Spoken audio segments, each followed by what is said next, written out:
This is my reversal trading that I'm on November 13th on a NQ. Let me show you a few things, the reason behind why I took this reversal trade, and then what are the reasons I see in the chart in terms of liquidity zones. First, if you wanted to trade, I want you to have first the directional bias. You need to have the directional bias to determine which direction you're going to take the trade. And number two, once you know the directional bias, you need to know what are the key levels you should be taking the trades at, because those levels are going to help you determine where the stops should really go. Okay, so if you look at the chart from the morning, I think the morning 8:30 market opened right here. It was already going down from the pre-market.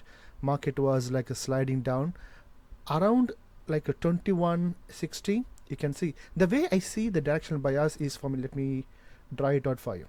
For me, the simplest way to find the directional bias is I look at the higher highs and higher lows. High, low, high, lower high, lower low, lower high, lower low. It keeps shifting. Okay, that is one way to find out.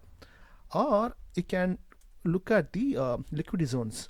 Liquidity, sales liquidity was here, and then it moved down, and then it moved down, and then it moved down.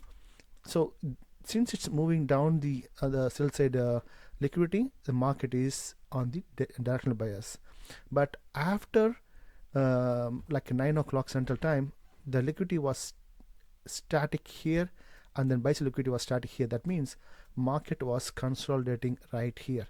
So at this point, there is no trade until you have to wait and see which way the market is going to go, this way or this way. Okay, so that's why every time there's a consolidation, I want you to get excited, stay focused on the chart, because every time there is a consolidation, there is a breakout, there is a directional move. So being that said, after consolidation, you can see the liquidity zones buy side started moving up. From here it moved up, but it did not. It came into the range. I thought it's going to go back into the consolidation again, but it did not.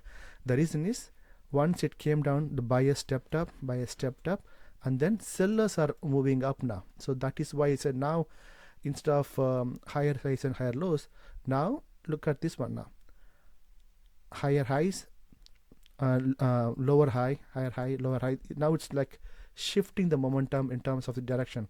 So both ways you can look at higher highs and higher lows, or the shifting in the sell side liquidity. Now buy side liquidity started moving up. Now market is going bias. This is why I had my trade after this consolidation right here. Then I did not stay until the end.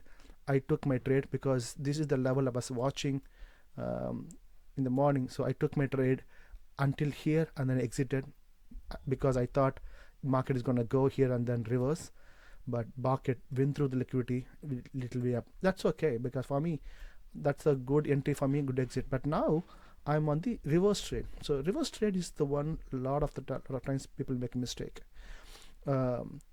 Just because the market is moving in direction, I think buy side liquidities keep on pushing the prices up.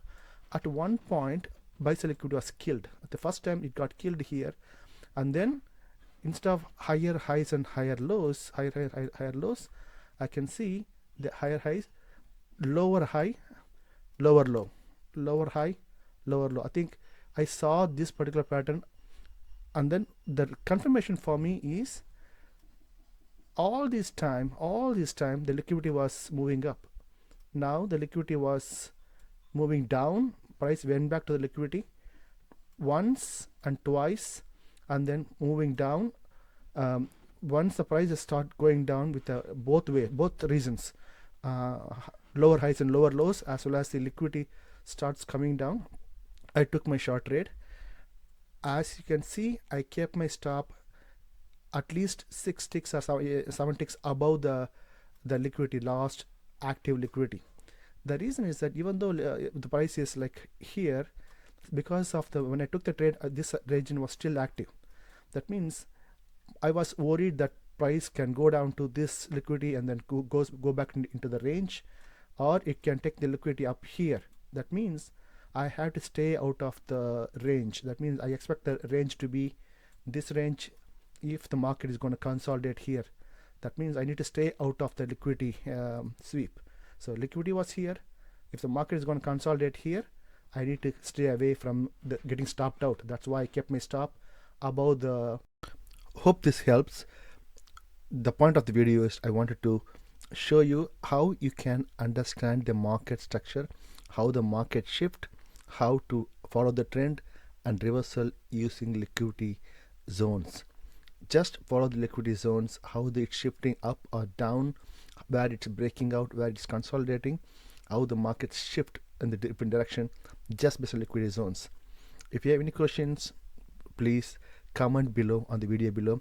If you like this video, if you want to see more videos like this, please do subscribe to the channel. You'll be able to get the trade review setups on the same day when we publish. This way you know the market, what happened that day. You can see how I traded, how I look at the market. You guys have a great day.